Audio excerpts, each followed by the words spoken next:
Uyu ni umwanya wo kumva no gusobanukirwa ijambo ry'Imana mugezwaho n'umuryango w'amatorero Beteli mu Rwanda. Agakiza turagafite mu kwizera. Kubera iki mu kwizera? Kuko ukwizera kuvaho iyo ibyo wizeraga byabonetse. Ese igihe Yesu tuzamubona tuzamwizera? Oya. Kubera iki tuzamwizera? Kuko Abaheburayo 11:1 kwizera no kumenya neza udashidikanya ibyiringirwa niko kutumenyekanisha ibitabo itaboneka. None se namara kuboneka kwizera kuzakora iki? Kuzakora iki? Ukurikije iyo definition ibisobanuro Abaheburayo 11:1 hadusomere. Hari ibintu no munsi bidukoreramo ariko igihe rikigera ntago bizaba bigikenewe. Ibyo bintu niki? Kwizera n'ibyiringiro. Kwizera no kumenya rwose ibyiringirwa udashidikanya ko bitazaba. Udashidikanya ko bitazaba. Kandi niko kuduhamiriza ibyo tutareba ko ari iby'ukuri. Ibyo tutareba ko ari iby'ukuri. Amen. Amen.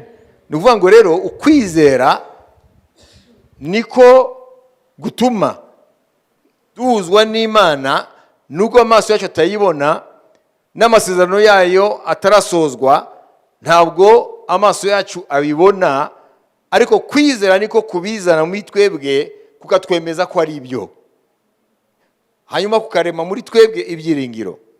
Igihe nikigera rero Yesu tukamubona, ukwizera n'ibyiringiro ntago bizaba bigikenewe. Akazi kabyo kazaba karangiye. Amen. Akazi kabyo kazaba karangiye. Ariko uyu munsi mu gihe Yesu ataraza, akazi ko kwizera n'ibyiringiro kakwiye kuba karimbanije. Imana ihabwe icyubahiro. Haleluya. None twumvise ko aho ubutumwa bwiza bwatangiye kuvugwa kuzageza aho umuntu wa nyuma azabwumva akabwakira, Imana izakomeza gushiraho ikimenyetso kubabwizera. Bafite ikimenyetso, kandi ikimenyetso ngo ni Umwuka Wera.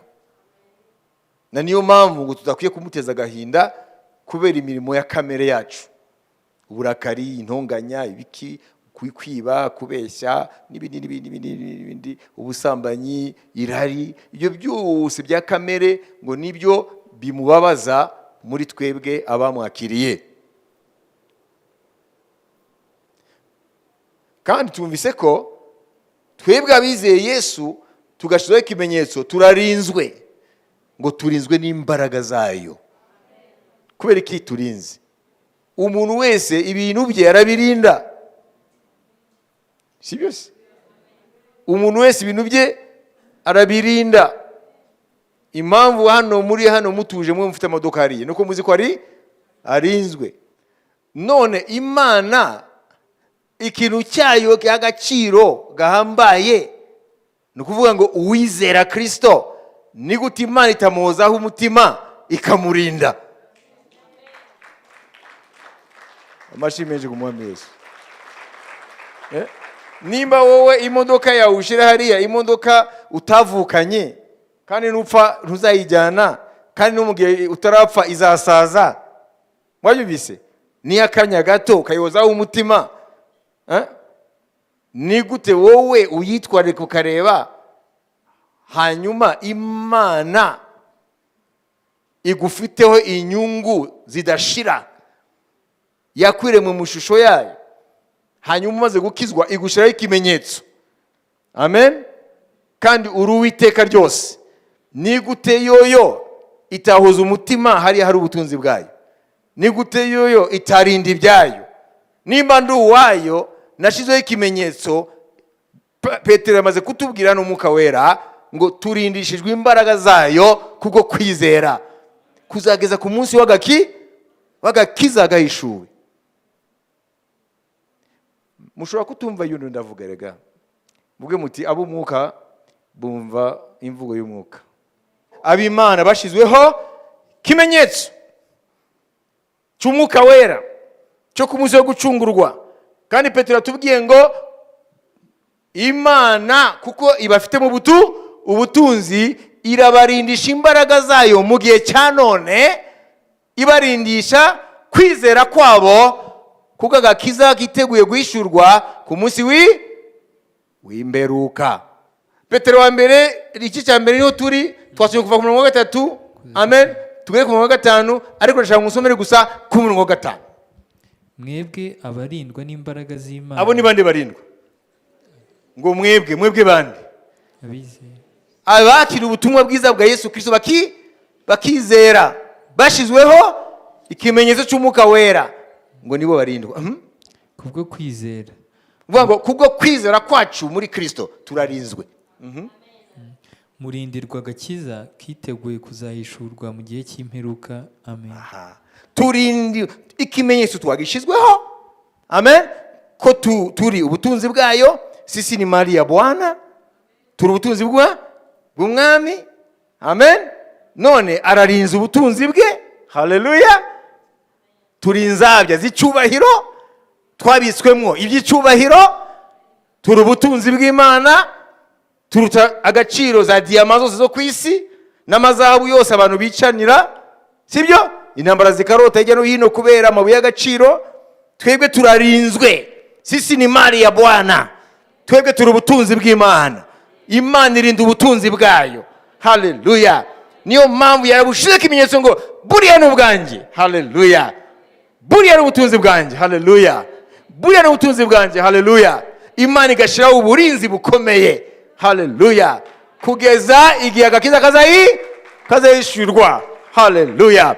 Furahia Bwana Yesu, furahia Bwana Yesu. Piga makofi kwa Bwana Yesu.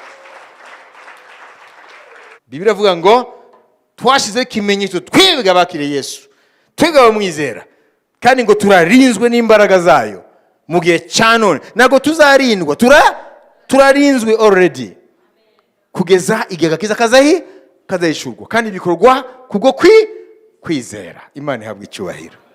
None nashaka rero igice cya kabiri shaka kubajyanamo, ni ikice nacyo kitameze neza.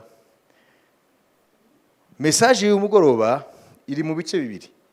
Igice cya mbere turakirangije, n'ab'Imana bashizeho ikimenyetso. Hari n'undi nawe uzashiraho ikimenyetso kube. Hari undi nawe uzashiraho ikimenyetso kube. La deuxième partie turacha kureba undi azashiraho ikimenyetso kube. Yohana 13. Azashiraho ikimenyetso kube. Yohana 13 umurongo wa 11 kugeza kuri 18. Nuko mbona indi nyamaswa izamuka iva mu butaka. Iyo yo yari ifite amahembe abiri nk'ay'umwana w'intama, ivuga nk'ikiyoka. Itegekesha ububasha bwose bwa ya nyamaswa ya mbere mu maso yayo, ihata isi n'abayirimo ngo baramye ya nyamaswa ya mbere yakize uruguma rwayishe. Kandi ikora ibimenyetso bikomeye, imanura umuriro uva mu ijuru ugwa mu isi mu maso y'abantu. Iyobesha abari mu isi ibyo bimenyetso yahawe gukorera imbere ya ya nyamaswa, ibabwira kurema igishushanyo cya ya nyamaswa yari ikomerekejwe n'inkota ikabaho. Ihabwa guha icyo gishushanyo cy'inyamaswa guhumeka, ngo kivuge kandi cyicishe abatakiramya bose. Itera bose, aboroheje n'abakomeye, n'abatunzi n'abakene, kurikira n'abo mudendezo n'ab'imbata, gushyirwaho ikimenyetso ku kiganza cy'iburyo cyangwa mu ruhanga, kugira ngo hatagira umuntu wemererwa kugura cyangwa gutunda keretse afite icyo kimenyetso cyangwa izina rya ya nyamaswa cyangwa umubare w'izina ryayo. Aha niho ubwenge buri. Ufite ubwenge abare umubare w'iyo nyamaswa, kuko ari umubare w'umuntu, kandi umubare we ni 666. Amen. Amen. Kurikira. Ntabwo turi bwinjire ku by'iyo nyamaswa ya mbere n'iyo ya kabiri, ni isomo rigari ubwaryo, sibyo? Ntabwo turi bwinjire ku bisobanuro by'umubare 666. Iryo naryo ni isomo ubwaryo. Ntabwo twinjira mu byerekeye igishushanyo cy'iyo nyamaswa nabyo ni indi somo ubwaryo, ntabwo twabikora, ni seminari igihe kirekire. Icyo wamenya ni iki gusa, nuko ibyerekeye ibi tumaze gusoma kuvaho biri mu gitabo cy'Imana hashize imyaka hafi 2000, Yohana yaranditse ibi, byaravuzwe kenshi ku isi mu bihe byose, handikwa ibitabo bitabarika kugeza na n'ubu, sibyo? Ibyo ntabwo turi butindeho kuko natwe twigeze kugira ibihe byo kubyigisha, ariko hano ikintu nshaka kuvuga nicyerekeye ibikurikira. Nk'uko Imana ishiraho ikimenyetso ku muntu wese wizeye Kristo mu gihe cya none, ni nk'uko Satani nyuma y'izamuka ry'itorero, itorero rya Kristo rimaze kuzamuka, hazaguruka abagabo babiri, nuko muze kumva iby'ikimenyetso nacyo. Wa mbere yitwa inyamaswa ya mbere, mukikumenya ko inyamaswa ya mbere ni ubwami kandi ni umwami wabwo wa nyuma. Iyo ni Roma rero, ni ibihugu by'iburengerazuba, n'umutware wabo wa nyuma, itorero ryazamutse, ariwe birayita antikristo. Sindi mutindeho, si wo mwanya wabyo. Inyamaswa ya kabiri bavuze ko ifite amahembe nk'ay'umwana w'intama, ikavuga nk'ikiyoka. Ikiyoka muzi ko ari Satani. Uyu rero azaza nka Mesiya, nka Kristo, nka Mesiya w'Abayuda, ariko ari Mesiya w'ibinyoma. Umwuka uzakoresha antikristo niwe uzakoresha umuhanuzi w'ibinyoma. Amen. Ni umwuka w'umutware w'isi, ariwe Satani. Ibyo nabwo mbitindaho, ariko mumvise ko iyi nyamaswa ya kabiri ari wo muhanuzi w'ibinyoma, azakorana antikristo nyuma y'izamuka ry'itorero. Amen. Azakora ibitangaza n'ibimenyetso by'ibinyoma kugeza amanura umuriro ukamanuka nko mu gihe cya Eliya ku musozi Karumeli, kugira ngo yemeze abantu ko ari we Mesiya ukuri. Amen. Hanyuma ngo azahatira abantu bose bo ku isi, abatanditswe mu gitabo cy'ubugingo, haleluya, azabahatira, amen, gusenga, kuramya antikristo, ariyo nyamaswa ya mbere twavuze mu byanditswe Yohana. Hanyuma abo rero ngo bazashigwaho ikimenyetso. Amen. Bazashigwaho ikimenyetso. Ntabwo twagiye kuvuga ikimenyetso cya nyamaswa, izina ryayo, umubare w'izina ryayo, ibyo ntabwo tubijyamo kubera ko ni birebire, ariko ndashaka kuvuga ngo murumva ko nyuma y'izamuka ry'itorero Satani nawe azashiraho ikimenyetso kube. Wabyumvise? Nk'uko Yesu no munsi ashiraho ikimenyetso kube, kandi bakitubwiye ni Umwuka Wera. Nicyo kimenyetso Yesu ashira ku bantu be. Haleluya. Hanyuma nyuma y'izamuka ry'itorero Satani nawe uzakorera muri antikristo, agakorera no muri umuhanuzi w'ibinyoma, nawe azashira ikimenyetso ku bantu bazamuramya binyuze muri antikristo, ya nyamaswa ya mbere. Murumva ko ibimenyetso, murumva ko Imana uyu munsi ishiraho ikimenyetso ku bantu bose bizera Kristo. Haleluya. Bavutse bwa kabiri. Ariko nyuma y'itorero naho hari undi azashira ikimenyetso kube, azashira ikimenyetso ku bazamuramya, kuramya antikristo, ya nyamaswa. Haleluya. Kandi antikristo ni nyamaswa, n'ubwami uzaba ari nyamaswa. Donc la bête c'est le royaume. Amen. Et la bête c'est le dernier roi. Ibyo ni bindi tubona byanditse mu bitabo. Ikintu nshaka kuvuga niki? Nshaka kuvuga ko Imana ishira ikimenyetso ku bayo bizera ubutumwa bwiza bw'umwana wayo Yesu Kristo, bagashiraho ikimenyetso cy'Umwuka Wera. Haleluya. Barindirwa agakiza kazayishurwa. Satani rero binyuze muri antikristo n'umuhanuzi w'ibinyoma azategeka yuko bashira ikimenyetso ku bamuramya nyuma y'izamuka ry'itorero, kuko nta gikorwa nta ntego bobo azabashiraho ikimenyetso cyo ku munsi yo kurimbuka. Ndabyumvise. Murabyumva? Twebwe dufite ikimenyetso cya Yesu cyo ku munsi w'agakiza kiteguye guhishurwa mu gihe cy'iherezo. Satani nawe binyuze muri antikristo, inyamaswa ya mbere igihe 13 no muri muhanuzi w'ibinyoma, inyamaswa ya kabiri. Haleluya.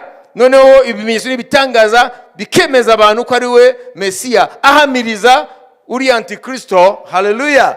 Azateka ibihugu by'iburengerazuba mu gihe kizaza nyuma y'izamuka ry'itorero, azateka ko abantu bashirwaho ikimenyetso cye, ikimenyetso cya nyamaswa ya mbere.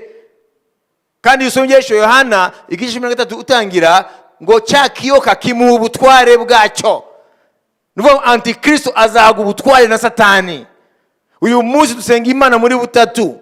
Hari data, ari umwana, ari umwuka wera. Nyuma y'izamuka ry'itorero izaba ari ingoma y'ubutatu bwa Satani. Hazaba ariho Satani, hazaba ariho antikristo, hazaba ari umuhanuzi w'ibinyoma. Iyo niyo trinite satanike. Abo rero bazaramuha. Satani azasengwa ku mugaragaro, kuko ngo nta muntu azagura cyangwa atunde agurishe adafite ikimenyetso. Ariko umenye gusa ko hari ikimenyetso kizashirwa ku bantu ba Satani, abari mu isi icyo gihe, abatanze mu gitabo cy'ubugingo bazaramya ya nyamaswa, bazashirwaho ikimenyetso nyuma y'izamuka ry'itorero. Nimba twebwe abizeye Kristo dushirwaho ikimenyetso cyo ku munsi w'agakiza, nimba twebwe abizeye Kristo dushirwaho ikimenyetso cy'umwuka wera, tukarindirwa mu kwizera ku munsi w'agakiza kateguye guhishurwa mu gihe cy'iherezo, nabo Satani azashira ikimenyetso cye, nabo azakibashiraho. Haleluya. Kuko ku munsi w'amakuba, ku munsi wo kurimbuka, kubera ko Satani iherezo rye ni mu rutazima, kandi mu rutazima azaba ari kumwe n'abantu be yashizeho ikimenyetso.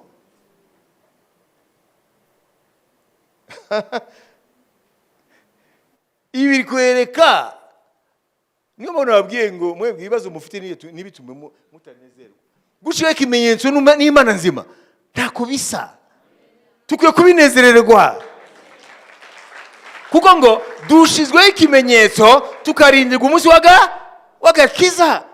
Ariko bariya bazashiraho ikimenyetso cya antikristo nyuma y'izamuka ry'itorero, aricyo cya Satani, bazagishirirwaho kuko umunsi wo kurimbuka. Quel privilege! Twebwe turanezerewe. Twebwe ntabwo ikimenyetso dufite aricyo ku munsi wo kurimbuka, dufite ikimenyetso cyo ku munsi w'agakiza. Haleluya. Ntabwo turindirijwe umuriro utazima, ntabwo turindirijwe umujinya w'Imana, turindirijwe agakiza. Niyo mpamvu tushirwaho ikimenyetso. Haleluya. Umuntu wese tuzanye kuri Yesu akizera ubutumwa bwiza abusobanukiwe, apana idini gusa, ashirwaho ikimenyetso cy'umwuka wera, kandi akabwirwa ngo amenye ko ntabwo akiri wenyine muri we, hari uwaje muri we nk'ikimenyetso, niyo mwuka wera, ngo akwiye gutangira kwiga ukuntu abana nawe. Haleluya. Haleluya. Kubera ko umwuka wera arababara, arishima, ararakara. Amen. Kuko ni Imana muri butatu. Ntabwo yaguhaye amarangamutima ikayaha n'amatungo, nafite amarangamutima hanyuma ibure kugira amarangamutima. Nk'ubu ndiyo ndavuga ubutumwa mukaranezerwa. Haleluya. Haleluya. Ariko nintangira gutukana mutezaga agahinda. Wajize? Furahira Bwana. Furahi katika Bwana. Ijambo ry'Imana y'umugoroba ni iryo. Hari ibimenyetso by'uburyo bubiri. Hari ikimenyetso kimaze imyaka 2000 gishirwa ku bantu b'Imana bahindukira Imana muri Kristo, bamaze kuva ubutumwa bwiza bakabwizera. Ariko igihe kizaza nyuma y'izamuka ry'itorero rya Kristo, Satani nawe azatangira nawe gushiraho ikimenyetso kube. Haleluya. Twebwe icyacu turakizi n'umwuka wera. Abico gihe nabo ngo ndashaka ikimenyetso ngo nicyo zina rya nyamaswa cyangwa umubare w'izina ryacyo. Haleluya. Nibyo bita la marque de la bête. Toi dufite la marque du salut, la marque de Jésus. Twabaye marqué. Haleluya. Muri isi umwijima abadayimoni batubona bati bashizeho ikimenyetso. Abapfumu n'abarozi batubonye bashizeho ikimenyetso. Haleluya. Mfite ikimenyetso, umwuka wera, kandi nkarindwa ko kwizera n'imbaraga z'Imana. Kubera ikindindwa mimi ni mali yake, ndi ubutunzi bwe. Haleluya. Iyo ndyamye anachunga mali yake. Iyo ndagendagenda mu mihanda Kigali anachunga mali yake. Iyo abarozi bashaka kunyataka anachunga mali yake. Iyo abajura bashaka kuza kwiba mali yake anawapiga. Haleluya. Amen. Haleluya. Wewe ntabwo uri wenyine. Nimba washizeho ikimenyetso, wewe ni mali yake. Uri ubutunzi bwayo. Niyo mpamvu ngo ikurinde se wowe ufite iki wowe. Dore genda uhamagare top security ngo ikurinde wawe. Bagucama amafaranga. Serious? None Imana iravuga ngo irakurinda wowe. Hariya yaguciye. None wowe yakubonye mu ikingize kurinda. Ubyibaze. Nago mubona ibipango ngo birarizwe. Si bishura amafaranga se? None wowe Imana ikurinda kuyihe mpamvu? Nukubera yuko uri ubutunzi bwayo. Nimba uri ubutunzi bwayo, Imana irinze ubutunzi bwayo. Ariko twamenye ngo turindirwa umunsi w'agakiza gatego guhishurwa. Ariko nyuma ya tumaze kuva muri isi, twebwe abashize ikimenyetso cy'umwuka wera, twebwe barindirwa n'imbaraga z'Imana ku munsi w'agakiza. Satani nawe azahaguruka ku ngoma y'ibikoresho bye, antikristo n'umuhanuzi w'ibinyoma, nawe ashira ikimenyetso kube. Uyu munsi Imana ishira ikimenyetso kubayo. Satani nawe azashira ikimenyetso kube nyuma y'izamuka ry'itorero. None nashaka kukubaza wowe mbere yo kuhaguruka, ese nimba koko uri mu bantu bizeye Yesu Kristo, ko warihanye ibyaha byawe, ukamwizera, ukamwakira, ukizera ubutumwa bwiza,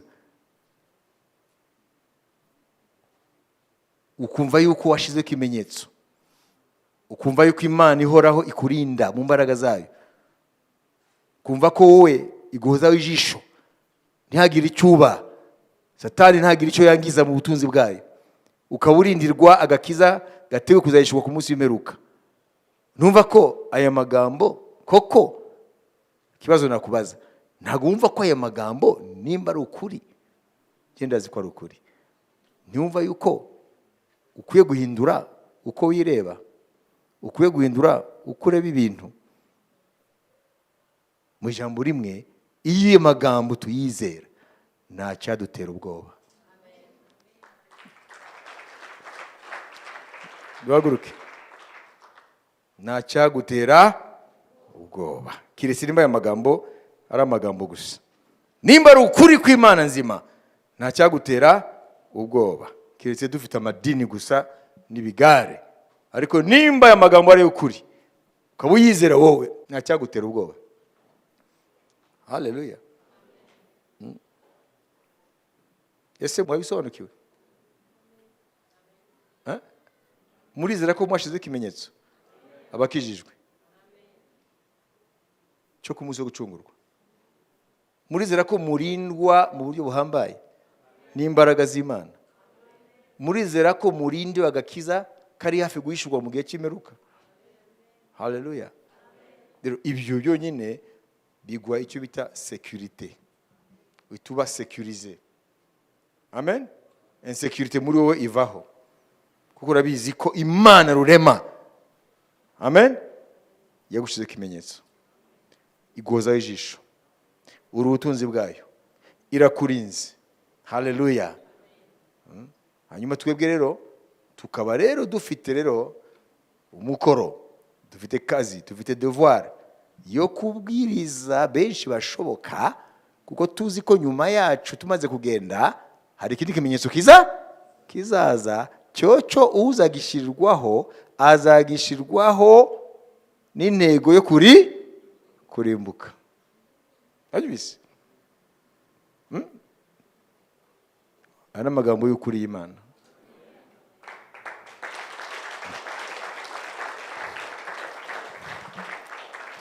Katuba umugisha. Ubuntu bw'Umwami wacu Yesu Kristo n'urukundo rw'Imana no gusabana n'Umwuka Wera byanze twese. Amen.